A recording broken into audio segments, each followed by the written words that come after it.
Hello, everyone, and welcome to the 17th episode of the Masters with Harshith podcast. Before we begin, a quick request. If you're watching this video, please hit the subscribe button. We have only about 35% of our viewers who are subscribers, so it would be great to have you guys watch the other videos and keep you in the loop as well. So let's begin today's episode. So we have today with us a very, very, very special guest, Shubhangi. Hi, Shubhangi. Hi, Harshith. Okay, so before we start asking questions to Shubhangi and like, get to know her story, I've got to give a bit background about her. So Shubhangi is one of the most successful women I know so far, one of the most successful people I've met so far. She has Oh, featured in the that's too Forbes much, 30, whatever. and no. You've got to listen to this, right? So she's featured in the Forbes 30 and the 30 magazine. That's awesome, all right? That is not anything less than that. And she's like, she's doing her MBA at MIT Sloan. So in addition to everything we're going to talk about, you've got to keep in mind that she's a really outstanding individual. So without further ado, let's get into it. So Shubhangi, why don't you talk to us about like your journey? Like, what did you do, and like, what are you currently doing, and what are things like? Perfect. Yeah. So, something super interesting and exciting is that Harshit and I were in the same university back in India doing our Right. undergrads. I was in my final year and you were in your first year, right? Correct. So I was doing my civil engineering, was like super excited to become an engineer. No one like really forced me, interestingly, and went back home to Nepal and also worked in the hydropower sector for almost 3 years. At the same time, I started my startup, Pad2Go. Just like, I was really interested in like women's empowerment, and just being a woman in a patriarchal society was just eye-opening. And just like realizing that I was privileged compared to other women in Nepal, right? And I just wanted to like do something. And that's where Pad2Go came into existence. And when I decided to go to my master's in the US, I actually applied to all engineering schools. 4 out of 5 were engineering schools, and the MIT program, the engineering program at MIT, was a little too innovative, or let's just say a little too technical for me, because I wanted Mm, to come back home. I wanted to do more towards like hydraulic engineering, water resource, fluid mechanics, and that wasn't really a focus at MIT in terms of civil engineering. And got but it. then again, it was MIT, so I was like, let's just apply for the MBA program, right? And Right. just doing the like just like working at Pad2Go, like starting something of your own, also made me realize how I really was a people's person. And that's something that I Mm, was missing as an engineer, just like behind drawings and design, where I couldn't really connect with people. So that aspect was like really missing in my engineering life. And that's something that really like that was like, given by my Pad2Go entrepreneurship lifestyle. And I was like, maybe MBA could be a good idea, right? And that's how I applied. But then like after applying and like writing my SOP, going through different like, just like understanding, reading about different programs, what they offer, I really realized that, oh my God, I need to get into an MBA program because I'm not meant for right. engineering at all. Right. So I'm honestly like really glad I got into MIT, because I feel like if I didn't, then I would have taken a year gap, or like, just like applied again, because I think I did take the MBA or like my graduation more as a journey towards my end goal rather than my end goal. And Mm, that's something like really important, because a lot of people I talk to think about, oh my God, I need to get into MIT or Harvard or Stanford, or just like, I need to get into the best universities. But that should be like a journey, like a pathway to your goal rather than your goal, right? So I'm glad I took this decision for my future career, future goals, and I'm like enjoying my time here. absolutely, Shubhangi. I think one thing you mentioned, which makes a lot of sense, is don't look at the MBA program itself as a destination. It's just part. It's just it's a means to an end. So if Yeah. your goal is like fixed and you know how you want to get there, like use this and like leverage this to do that. Yeah. So Shubhangi, I saw like on your Instagram that you were in Dubai just last week, and like you were in Kenya a couple of weeks before that, and in the beginning of the year you were in Saudi Arabia. So what is all this like? Is this part of your MBA process? Are you part of a fellowship, or what are all these things? So it comes MBA comes with a lot of jet lag, number one. So that's interesting. For sure. So anyway, they're like, yeah, for the Saudi Arabia trip, it was more of a trip planned by my friend. So one of my very close friends Mm, is from Saudi Arabia, and he was like, Saudi is really developing. You guys should come and visit Saudi. There's a lot happening. And in Right. my first year, I also worked on a project with a company in Saudi Arabia. So a lot of companies headquartered in Dubai are moving to Saudi Arabia. There's another Correct. policy coming up, and because of a lot of expats and women being allowed to drive in 2019, Saudi's really opening, and we thought it would be a good opportunity to go. And when we went, it was just eye opening. So this was definitely like a trip funded by ourselves. Right. Because it was a trip planned by my friends just for like a very small group of people. And it was For just, sure. yeah, I just have no words. We just had like the best time, and I was flying back home in economy, and I was like, oh my God, this just feels Right. unreal. Like one day I'm a princess, and next day I'm just like stuck between two people. So it was funny. Right. Right. In For terms of, sure. yeah, in terms of like Kenya and, sorry, I'm just still under jet lag. In terms of Kenya and For Dubai sure. trip, both of them were from a fellowship that I have at MIT. So it's called the Mm-hmm. Legatum Fellowship, and it focuses on students who already have a startup or are aspiring entrepreneurs and who want to go back into their emerging markets. So we don't use Mm. words like the global south or developing countries, but we use like more positive terms like emerging markets, which Right. I think really makes a difference for myself as well. So we're just like Correct. a group of individuals from the MBA program, PhD, executive MBA, even to undergrad, which is like insane. From like just like other grad programs. We're 18 of us, and we have a program where we have a class every week where we talk about like just like entrepreneurship in emerging markets completely, rather than just like like the advanced communities like the US. So Mm-hmm. we went to Ken. It was more of an immersive ecosystem where we met a lot of other startups. It was my first time in the African continent, and it was very eye-opening because I didn't realize how developed Nairobi has been. And I feel like media Right. really focuses on the West, right? Like in the Correct. US or Europe. And we're just like, I want to go to these countries. But then you also realize after traveling that these countries don't really have a work-life balance. And I could see that in Nairobi, like people moving more towards the work-life balance. The Correct. entrepreneurship sector was like booming. And just like a quick update was like when I came to Sloan, my whole idea was because again, like it was the entrepreneurship side in me that was interested, right? And the fact that MIT is an engineering campus, so I thought I could just like meet like-minded people, which Right. turned out to be true. Um, which turned out to be true, yeah. But then my idea was like coming to the US, learning ideas, and going back home in the next few years. But just like being in MIT was always, people just like talk about deep tech or like the most innovative things, Mm. right? So this Correct. Legatum fellowship really made me realize my true calling about that you can learn from emerging markets, and that's what Kenya was for me. We also had a lot of fun. We went for safari and things like that, so it was a lot of Right. fun. Of course. Yeah. The Dubai trip was again funded by the Legatum Fellow, another immersive ecosystem tour within the Mm-hmm. Middle East. Met a lot of VC firms, met a lot of like companies, and the Legatum Capital, which is funding the fellowship, and the center at MIT is based at Dubai. So that's how we like Mm. went there and met all like people who made our dreams come true, literally. So it was very eye-opening and interesting, and just like made me realize how traveling really does open your eyes to a lot of Right. things. Of course, of course. Through your stories itself, I saw like how, the kind of people you met and the places you visited. I can imagine like the experience and the learnings you've had. That's Hmm. awesome. So, Shubhangi, before like you applied to MIT, right? So, were there other schools you were considering going to? Like, did you apply Yes. to Harvard and things like that? And what was that like for you? So again, because again, I completely wanted just to go to engineering schools. Harvard was not my Mm, option at all. makes Would sense. never had a Harvard dream. Um, Right. so I applied to Stanford, Berkeley, Yale, MIT, and Oxford. But then again, like I did not get into Stanford. I got into the other three, and I would have not gone if I didn't get into the MBA program because I did realize that the MBA For program was sure. meant for me.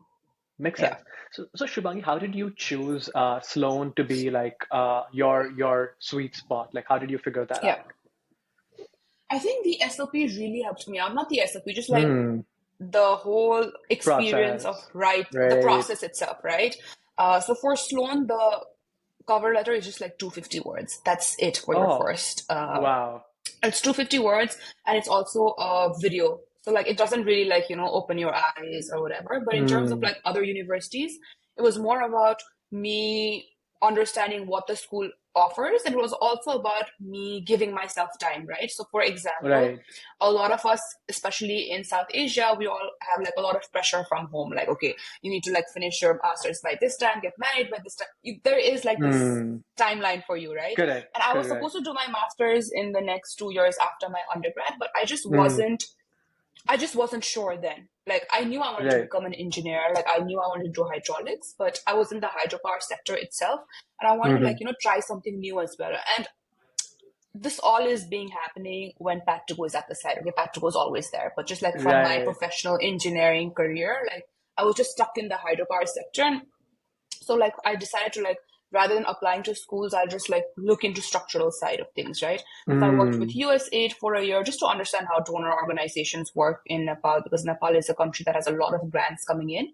Right. So just like understanding like the structural side, buildings and stuff like that. And still I was being called by Pad2Go, like, like 9 to 5. I had my job 9 to 5, Monday to Friday, but I still was working for Pad2Go at night on the weekends, and it just like brought me so much joy, even though it didn't like bring me, again, like I was earning more money as an engineer rather than an entrepreneur, especially because Pad2Go is a for-profit company, but it's more of a social. No, it's a for-profit, but it's a more social enterprise aspect. Yeah, makes sense. So yes, I feel like I think you should not push yourself applying to grad school. I know for a lot of us, like, it's like you have to do grad school, right? Like, it's not even a question, but just like give yourself time, because it's not like undergrads where you just like go and do something and like think you'll like, do something else after you graduate. I feel like your graduation program could be a defining moment, which has been for me. And I'm so glad I gave myself time and that opportunity.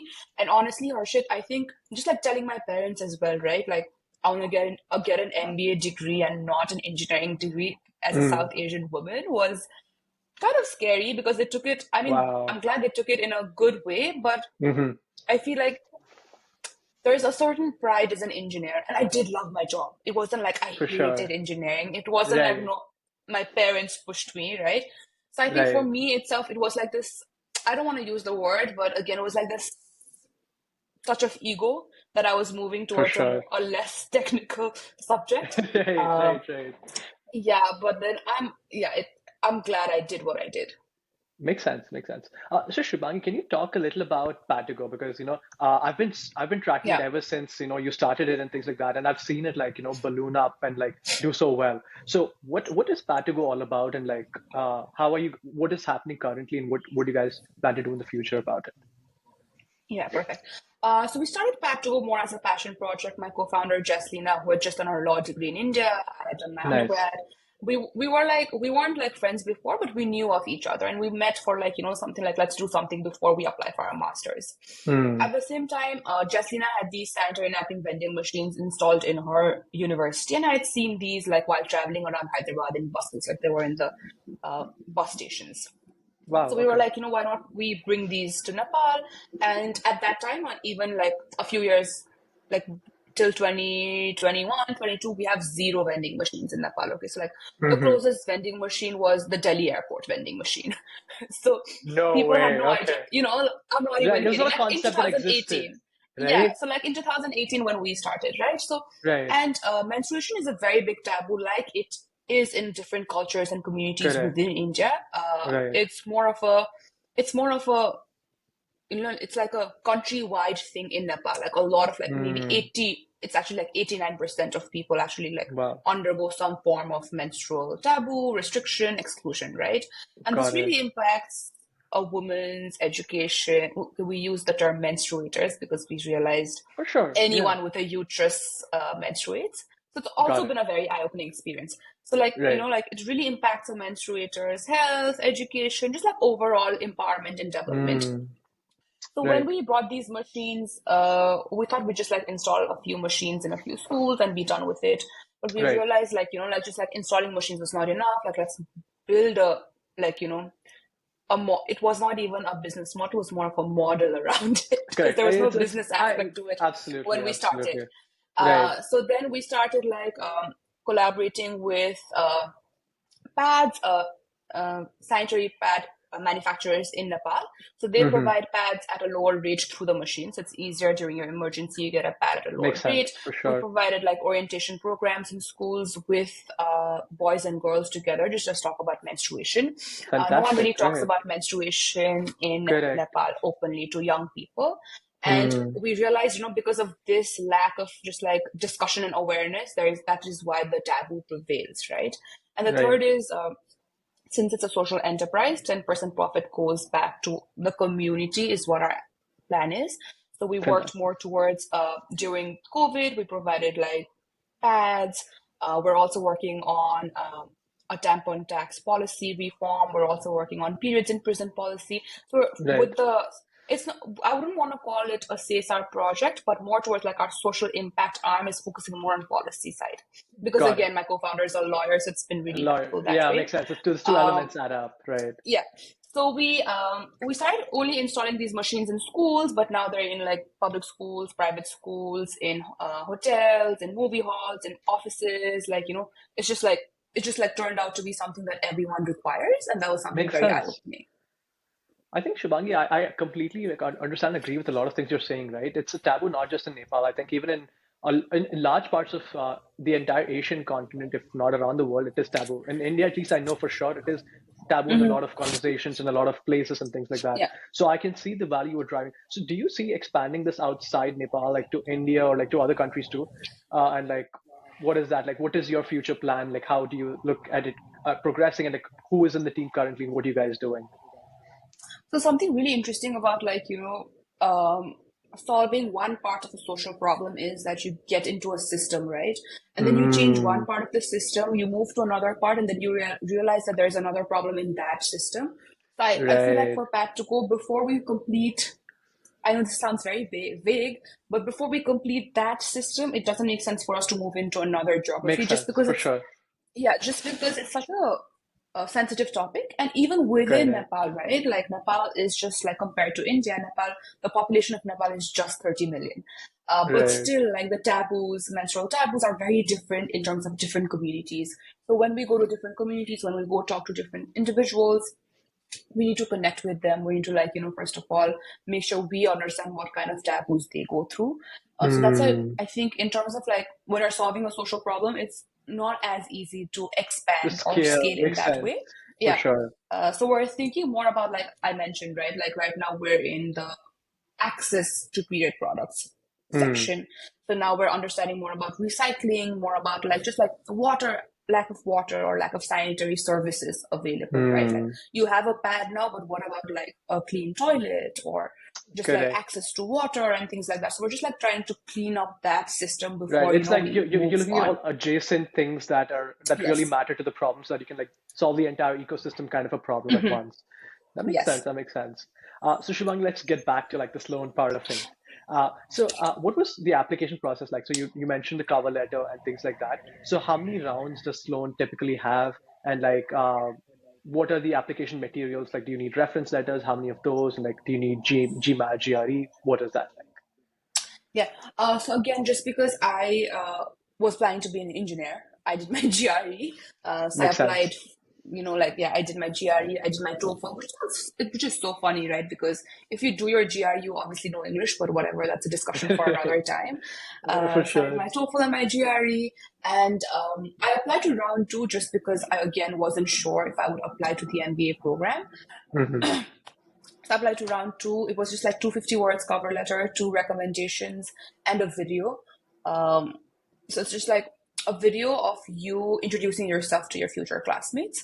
And there are like some examples on YouTube. And I was like literally traveling for a friend's wedding then. So I thought like I really ruined it, but I guess not. That Right. happened, and then I'm so sorry with the dates, but then I got an That's okay. interview invite, I think around January. And for the interview invites, it was like you also had two questions. So one was more of DEI, diversity, equity, Equity and inclusion type of inclusion. a question, and the second one was more like a data analytics question. Just like like it was more like a situation based question, right? Like, have you ever like gone through something like this, and what did you do? That type of a question, but based on DEI, and the other one was more about like how did you use data to like very MIT. So those were the two very questions that technical. we had to, Yeah, for sure. that we had to send in before the interview. And during the interview, like they asked questions, again, very situation based. I think all the MBA programs have very situation based questions. I learned the STAR method for the situation based questions, and it was like super interesting and helpful. But then like something that I did keep in mind was I had different experiences, right? Like I had an experience from Pad2Go, I had an experience as a hydropower engineer, I also had an experience as an engineer in the US aid company. So I made sure like my answers depicted experiences from different aspects of my life rather than just like giving examples of Pad2Go or just like engineering. I think that was something that was important to understand. And that's something that I did like see from a lot of videos as well. So I feel like for the MBA program, like there's a lot of videos online that really helped me out, right? And then I got my decision on the 4th of April. And super interesting, they call you. And maybe like other MBA programs call you as well, but engineering programs don't call you, right? Yeah, for sure. They just send you and an email. Called and me. Yeah, and then I got a call from like, and that time there were a lot of scam calls happening in Nepal, okay? This was 2022, April 4th. Okay. So I just didn't pick up because it was like US number. I'm like, why would someone call me? Like not call me on WhatsApp or like, any other means, but like a normal call. But then like, I don't know, suddenly it hit me. I was like, okay, wait, it's April 4th, MBA decisions. I just like pick up. And then, I was very emotional because, at that time I knew, because at that time I knew I would not be going to the US or like, because I'd like left my engineering job as well. So if I didn't get into the MBA program, I would have to like take a year, like apply to something else or like maybe just focus on Pad2Go or just like do something different that I had in the company. Basically, I did not have a plan B, right? So I was very emotional and I was like, okay, we're going to MIT, obviously. Yeah, that's so cool. Like I can imagine that like all of a sudden you just get a call, you pick up and they're like, you're in. You're like, what? Yeah. It's like, have you seen the meme? They're like, there's a guy who's in some audition and he's like, you've been selected. The guy can't believe it. He's like, mera selection ho gaya. Like, did I really get selected? But I can imagine like you had your sure? Stuff. Right. No. That's awesome. Are you sure that imposter syndrome is real? Yeah. I feel it till now. I'm just like, did they actually do the right thing choosing me? It's all over. And all my friends feel that as well. So it's interesting. That's awesome. That's cool. So Shubhangi, like, you applied for your MBA, like, I think almost 4 or 5 years, 4 years after you graduated, right? So did you at any point during your undergrad? Oh, okay, 3.5, fair. So did you at any point like know that you wanted to do an MBA when you were in your undergrad? Like, did you ever have that inkling of a thought or something, or was it just like after you? Okay, I can see the. Never. I mean, so I did my. I wanted to go to the US for my undergrads as well, but then that meant I had to take a year gap. So I decided to do it in India. So like US was like. It wasn't like, I never had a US dream, but I just wanted to experience what US was, right? Especially in terms of education, because they do have like the best universities. And I was like, why not? Like, I've always been, like a pretty good student, like overall in each, each part of life. So I was like, this is something that I do deserve, man. And for myself, let's just go to a good school. Correct. Makes sense for sure. That's awesome. So, Shubhangi, so you were talking about your interview at Sloan, right? Was that a virtual interview or was there like someone who actually from Nepal, a Sloan alum or something, or what was that like? Yeah, so like for Sloan, for me, it was just a virtual interview by the admissions committee, which is super interesting because a few of my friends from Nepal applying to like other MBA programs are saying apparently they're like alumni interviews, right? Which I had no idea about, but for Sloan, it's admission based. Right. Yeah. Got it. So what is the course structure at Sloan like, Shubhangi? Like, do you have specializations? Is it like completely open? Do you have core requirements and things like that? Or what is that like? Yeah. So MIT's course structure is super interesting, and we keep comparing it with other universities, especially like Harvard. And I still like mine. So MIT, first of all, has, I think, the smallest number, one of the smallest number of students. So we have Interesting. 400 students per batch, Oh, nice. Okay. which is pretty small, right? And I still Correct. don't know all my classmates, which is insane. Right. Anyway, so we're 400. So we have, again, like 4 semesters. Our first semester is a core semester, and we have 5 core subjects: economics, accounting, communication, data modeling, and something called organizational processes. These are like 5 core subjects that everyone has to take. But something exciting about MIT is we're divided into oceans. So oceans are basically Wow. Okay. sections, okay? And I was in the Mediterranean Ocean. I know Mediterranean is a sea. I don't know what they did, but we call it the Mediterranean Ocean now. Okay. So we're the Mediterranean Ocean. We were like around 70 people. And super interesting. Apparently, like wolves, or like, like humans, apparently, like, okay, not wolves, sorry. Humans during civilization also, like, okay, you might have to cut me here, but there has been a research that people do well in like civilizations of 60 to 70, apparently, like communities of 60 to 70. Got it. Like, it's just like, it's a pretty good number apparently, and that's why they chose that number. So Makes sense, for sure. Right. Each ocean has around 60 to 70 individuals, and they make sure we're all diverse, right? And within the ocean, we have like subgroups, which are called core teams, and they are bird names, literally. So I'm a gull. So I'm a Mediterranean gull. Okay. It sounds so funny, but it just makes sense. So like in my group, we're 7 of us, but there are like 6 or 7, and we all do our assignments together. We all, like we have this other class that we have to take it together, which is like a lab. So it's just about like networking and making sure you connect with people and you just understand teamwork, right? Because something you need to realize is like everyone who comes into the MBA program have been like the best. They're like all A-type personalities. They all want to be like the leader of every project. They want to be like, no, I want to do it my way. So, like this was me when I was in school. Like when I was in school, like I was the one doing all the projects, right? Like I wanted like, you get it, like even at work. It's got to be perfect and you can do it, like, kind of a thing. Yeah, I'm like, guys, like, I was the planner. I was like, even like while going for trips in Warangal, like I was the planner. So like, it's like, and coming to a program where everyone's like you was fun, but also like scary, because that's, it was like super challenging, because then you realize what actual teamwork is, right? Because you need to take a step back and your way is not the right way always. So I feel like that was like super interesting. And another super, again, interesting, I'm using the word interesting a lot, was in your core team, everyone's very diverse. And that's something that Sloan makes sure, right? So got it. I was just like very shocked with how they did this. And it's very interesting also because I come from an engineering background, so I've never done like, what we did, like a subject of econ doesn't really count, right? So I've never really done econ, accounting, or like, these subjects. But then like, I'm glad I had a startup. But again, it's not the same because it wasn't like a big for-profit startup that Pad2Go is. So we didn't have a lot of accounting, honestly.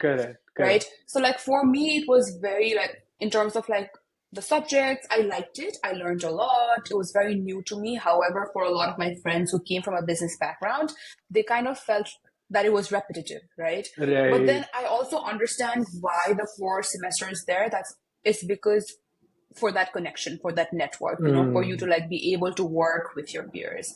And it's your first semester, it kind of it does get very daunting and overwhelming because there's so many things happening. So the core semester was like, your core team was like your safe space, right? Like if you're feeling low, you'll be like, let's go hang out. There's always someone, like there's always like, you belong to something. And as humans, we always like to belong to things. So I think that's how MIT chose it. But then the next 3 semesters is all on you. Like you can choose whatever you want. And it was so funny because in the first semester, everyone was like, oh my God, like I'm so annoyed, blah, blah. And suddenly like they throw you in the wild, right? And you're like, shit, now what do I choose? Like what classes do I take? This is so funny and so scary. So there are a few certificates that you can take. In terms of certificates, there's like sustainability, healthcare, finance, analytics. And then we have tracks. So like enterprise management track is more about like if you want to get into like bigger companies, right? Like corporate life.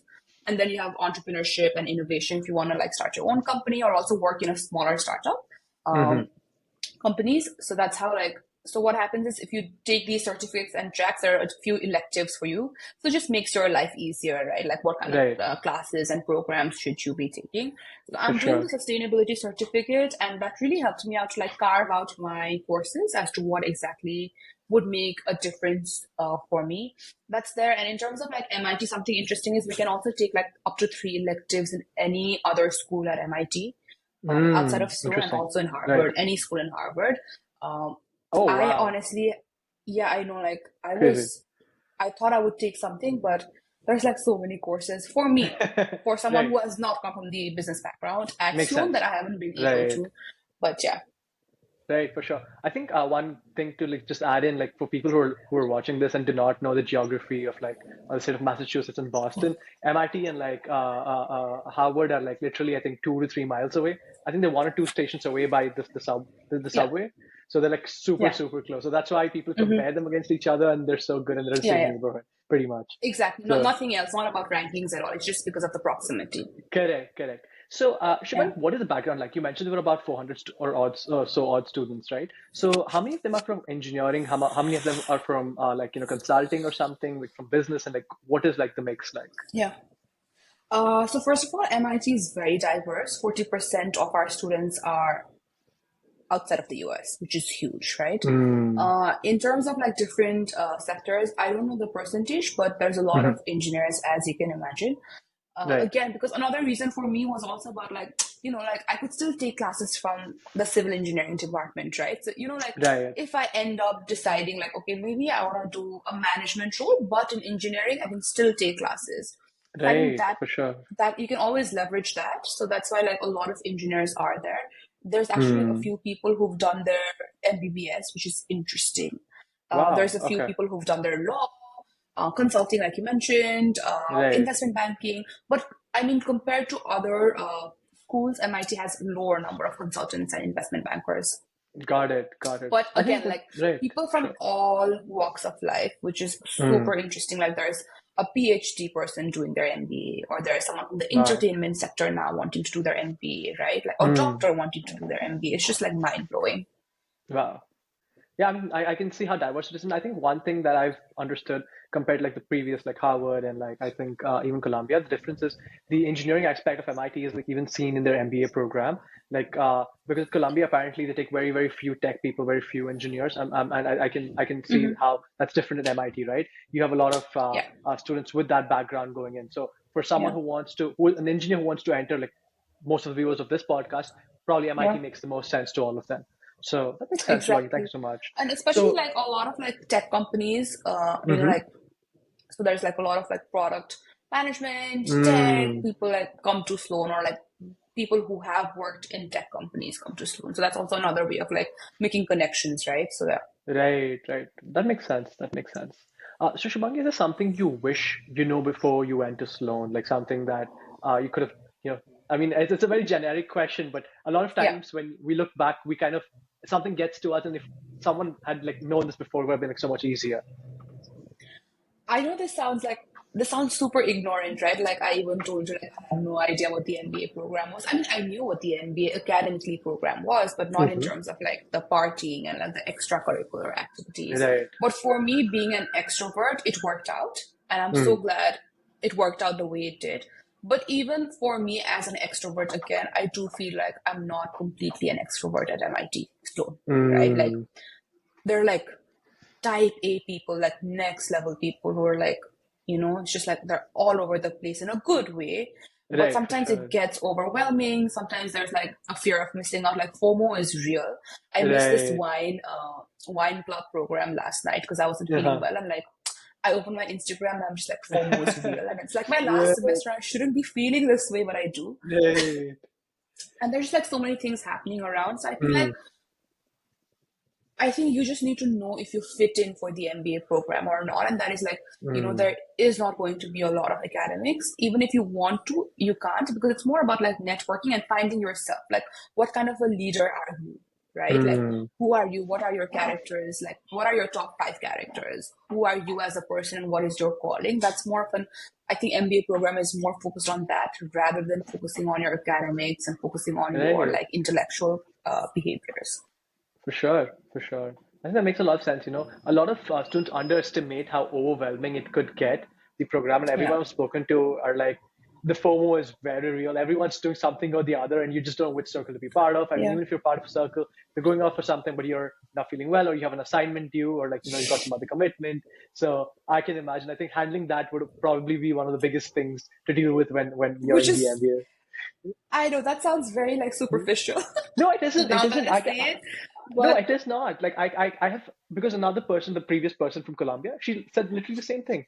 So she was like, they're always partying, and I just don't know. It's not me. I cannot party so much. It's just not like. So I think another thing with us is like as South Asians, it might be a little stereotyping or maybe whatever, but we probably do not party as much as like the other people. Like we have this thing where we're like, I've partied now. I've got to like get some work done. Like gotta balance yeah. it, but it might not be the same with everyone. Maybe, yeah, that's true. I mean, like, that's what I'm so confused, because I feel like back home I did party a lot. And I was Right. like, what is this? Like, like, how can people party more? Like, is this even okay? So I feel like Right. that's interesting. But I also feel like a lot of people, again, and it's also like, that's where, like, I think I sit myself down and I Mm, remind myself why I'm here and mm, what brought me into the MBA program, right? Like, for unlike my sure. friends who've come from a business background, and who know where they're going back to. Like a lot of them are sponsored by their companies. It's very easy for Interesting. them, right? For them, it's like a 2 year break, literally, from their careers. But for me, Right. it's a career path change. So I think Right. it's you live in a bubble in the MBA program. And it's really easy to Mm, compare and contrast and just like feel low or like feel overwhelmed or just like do things other people are doing. But it's really important to sit yourself down and realize like why you came here and like what exactly are you like, getting out of it. And that's something that I honestly do like once a week. It's required. absolutely. I think, yeah, keeping yourself Yeah. grounded and understanding why you're there, the Yeah. purpose, that would like help you, get out of the FOMO and like figure out Yeah. what to and what not to do. That makes sense. So, Shubhangi, one thing I want to ask you about is like, I've heard MIT has like a huge push towards entrepreneurship, right? So is that reflected in the MBA program? Are people given fellowships to like start something of their own, or like is there like an incubator that people go on to like build and prototype ideas, or like what is that like? Yes, MIT focuses on a lot of like tech startups, right? Mm, So we have a lot of like um, classes, courses. There's a center called the Martin Trust Center, completely focusing on entrepreneurship. They have programs during the winter break where you can like meet like-minded people from all walks of like MIT, not just like the grad program and just like connect. And I feel like if I had a startup idea, like a tech startup idea, I would come to MIT, even like the MBA mm, program, because there's right. like the best computer science engineers, right? Like the undergrads are Correct. insane. They're like so smart. I would Right. just like work with them. Like there are just like so many opportunities. So like when you come to Sloan, don't think of MIT just as the MBA program, but it is a whole, which is super interesting. Mm, And there's like so many things happening, right? All over the campus. There's like you can connect with correct. anyone. People are so nice. I think the best thing about MIT is people are just super humble. So like I mentioned, my co-founder, she did her law at Harvard, and she was like, "Oh my God, it was a little difficult to connect because people have their own communities, right? But Right. at Right. MIT, people are humble. Like you would not know what Interesting. their background was until and unless you sit down and have coffee with them, and it's Wow. insane. And I've met a few people from other business schools, and Mm, that's apparently like a generic thing that people at MIT are so humble. They're just so nice. So wow. if you're someone who like I think is someone who's like grounded, someone who really cares about like raw connections and like communities Hmm. where you just like want to make a difference. I think MIT is the place for you. And yeah, it's just like as an entrepreneur, like why would you not come to MIT then, right? Right, for sure, that makes sense. So, Shubhangi, as you're like coming towards the end of your MBA program at Sloan, you've got a couple of months left. So, what is the best thing you've learned so far at like MIT? Like, was there something that you were like, this has made it completely worth the experience? I know what was that? What is that like for you? Just I think just being sure of, I know again it sounds very like on the surface, but just like being Mm-hmm. very sure of like what I want to do in life. Like, what Mm, is not like okay, the next job, but what I exactly like want to like do in life. What do I care about? Like what kind of a mm, person am I, right? Like what matters to me? Just like a more like qualitative aspect about life, but something that's super important, especially in this time of your career trajectory, when you're like thinking Right. about like, moving into like other paths. Like, is like family important to me? Is impact important to me? Is sustainability impact important to me? Or is like, like coming up with the new best thing important to me? Am I like, like, am I a good leader in terms of like what characters do I have? What am I lagging? Right. What kind of like, people should I be looking for? Because these are the characters I am lagging as a person. So it's just been like very humbling, number one, Mm-hmm. very grounding, just like meeting the best of the best people from all over the world. Because again, For sure. back home or even in India, I was, okay, don't want to sound, yeah, in a very humble way. I was a Right. big fish in a small pond, right? But now I'm Right. a small pond in a big fish, and it's just so interesting For because sure. it was super humbling the first few semesters, honestly. And Right. even Right. now, I just take that with me. And the Mm. network that we've created, I've just been lucky. So, like I mentioned, the core team, my girls are my closest friends. I still have Right. like For another sure. group of friends, but the core team is still one of my closest friends. And Right. yeah, like the connections that we've had, even it's just been 2 years. It's not even been two Mm. years, but it's like a connection for a lifetime. And it's Wow. just, yeah, it's just very, I think it's a very transformative experience, honestly, rather than like, Beautiful. academically, just like as a holistic experience. Right. I think that's a very, very insightful and a very deep answer. Thank you so much for that. Uh, so Shubhangi, so you applied for your MBA like about like you said 3.5 years after you graduated, right? So do you know if there's like a number, a good number that of work experience that students should wait for before they apply for their MBA? Because typically we've seen 4 to 5 years in a lot of universities. Yeah, So do you think that was yeah. the same in your case too? And what was that So for me, I think again, like I mentioned, right, I was already in a path where I wanted to move more towards entrepreneurship rather than an engineering program.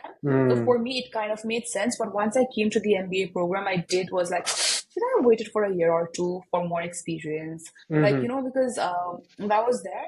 But I think another thing, especially like again, as a South Asian, like who has studied in an engineering school at NIT, I think Mm-hmm. the way we study or the way we just like our classes are very different than the MBA program, right? For Right. example, um, as an engineer, you need answers. Like right hand side is always equal to your left hand side, right? But in Right. the MBA program, it's not that. Like it's more about like reflections, being reflective, questioning your professor. I mean, I can't imagine questioning Mm. my professor at NIT. Like I would never Right. do Right. that. So just like I think more than like you being ready in terms of like your job experiences, it's more about like your own experiences in life because Mm-hmm. the the classes itself is very different, right? In the especially in Right. the MBA program where participation is required, where they want to hear your perspective, right? Where they ask you to Right. take space. And as someone like for me, I've always been taught about like giving space to others. No, no, no, like let's not like, I'm Take okay away the with like, limelight no, or you, whatever. yeah, Yeah. like you say what you want. Like I'm okay. Like I think and like even as an engineer where we generally don't share our perspectives rather than like us being super technical, it was very like Mm. again like it was a big leap, right? And for my Correct. first semester it took me a while for me to like even like raise my I was like pushing myself. I was literally like doing this to my head, because Right. I was just not used to it.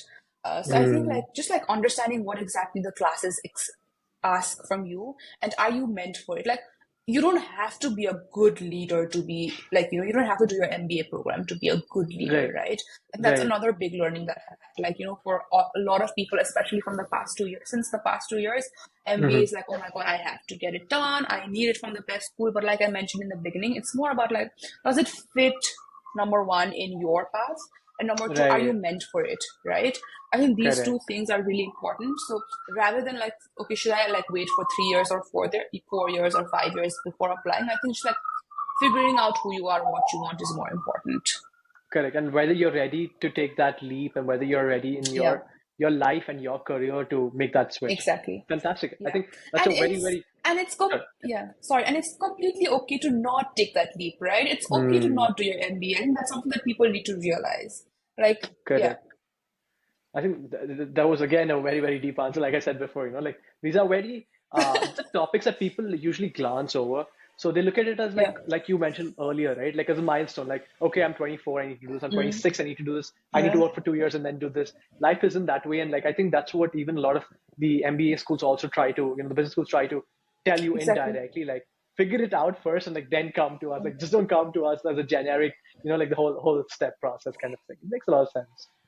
So, And honestly, Shubhangi, yeah, that is sorry to cut you, but no, it's okay. It's another okay. thing is a lot of people are again like confused, right? For me, like even now I'm looking for jobs, and if you ask me what kind of a job you would want, I have like a list, right? So obviously, like Hmm, the MBA program has helped me to understand who I am and what my end goal or like what my overall job life looks like, my impact for looks sure. like. But again, you can always be confused in life, but that I think that is something that you can work along the way. Makes sense. And Makes again, sense. the MBA program is damn expensive. So obviously, like you need to Okay, like, we're gonna get to that think in about, just a bit. okay. Yeah, yeah, for sure. So, the next, like, I think the next question I want to ask you is like, so for someone who's applying to Sloan, Shubhangi, is there any particular tip that you'd like to give them, like something you learned when you were at MIT and like talking to other current students, like something you probably did already without like consciously knowing about it, but Yeah. something you think every MIT student, like applicant, should be doing. So MIT is very different from other business schools. Number one, we call ourselves the Sloan School of Management and not business because we're here Hmm. to manage things and not like start a business or like, do business, right? So Got it. MIT, I think, attracts a very different kind of people. It attracts, like I said, like engineers. Engineers are already very humble, right? Like if you think Right. about it compared to like other Correct. individuals, Right. just like humble people, grounded individuals, people who care about bigger challenges and problems. Hmm. And this is something that because again, like I only applied to MIT, so I can't compare for myself, but just like listening to other people, just like who are like, how did they choose us, And they did well, honestly, because like when I went to Saudi Arabia, there were like other students from other business schools as well, and you could see the difference in the Right. schools, right? For sure. And I would not have fit in. Again, like someone would not fit into MIT maybe, but I would have not fit into these other business schools because I feel like, Right. yeah, there's like, like how have you watched Suits? Yeah, yeah, for sure. Yeah, so it felt like Non-Harvard. like a show, like, yeah, like, no, it felt like Suits. Everyone was like dressed well, blah, blah, blah. But MIT, Right. like, you can be real. Like, I think MIT, you're Hmm. a real person, and that's not something that I really value.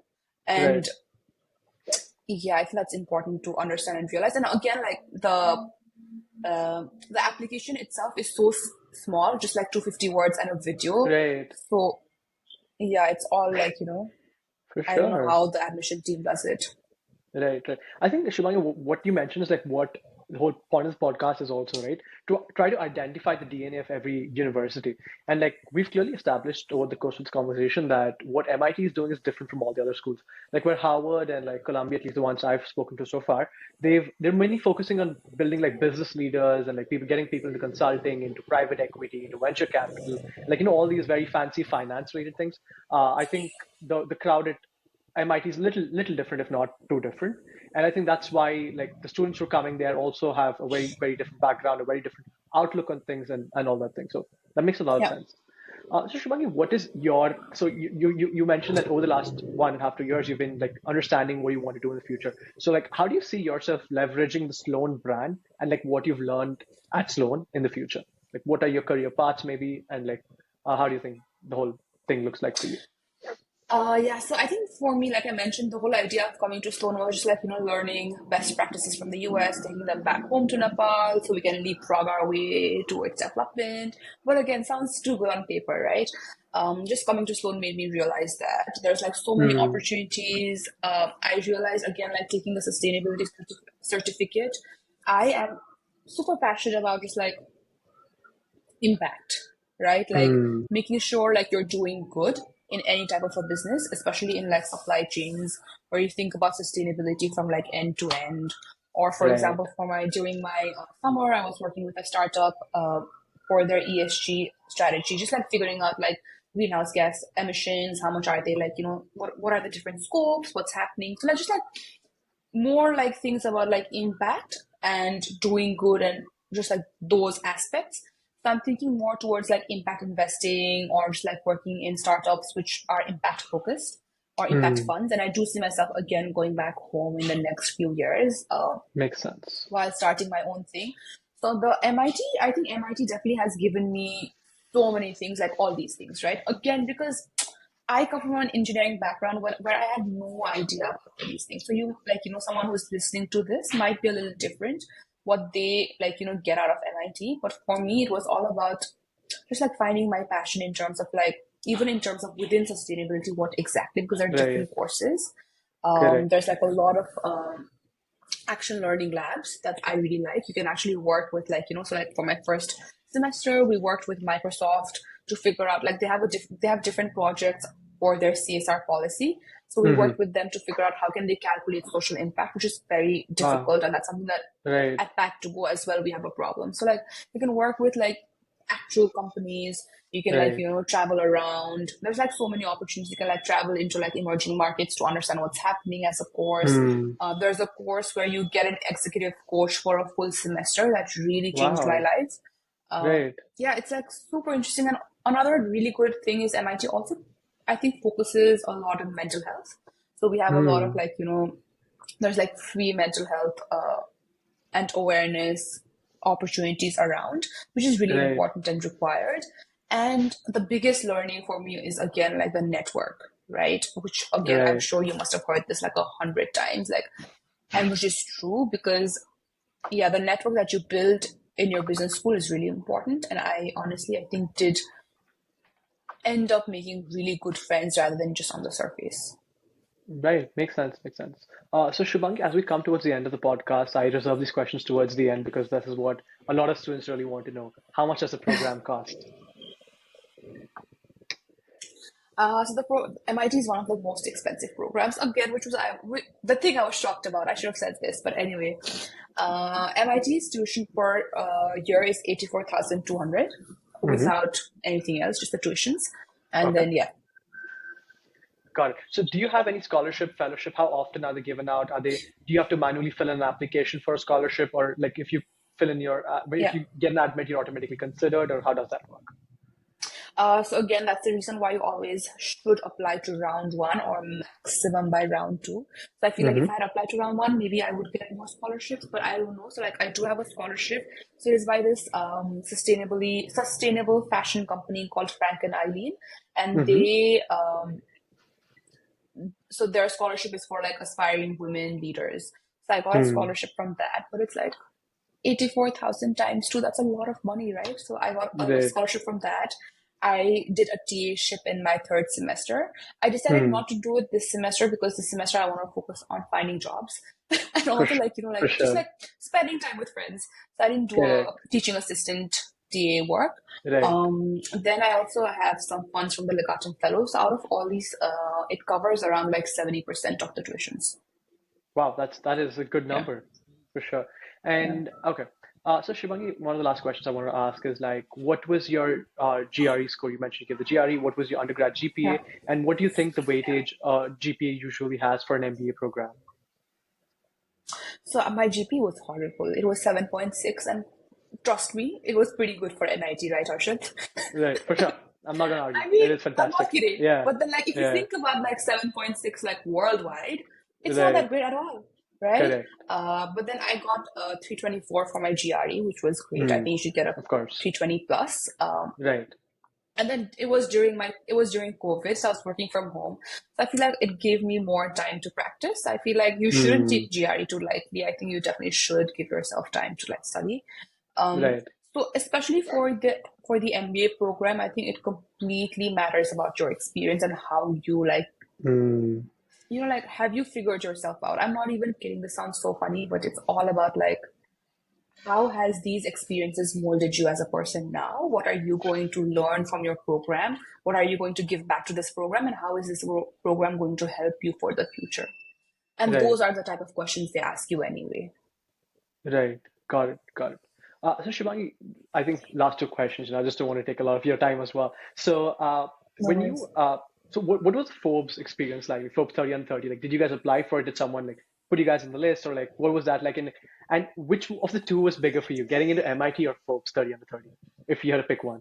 Ooh, that's such a hard one.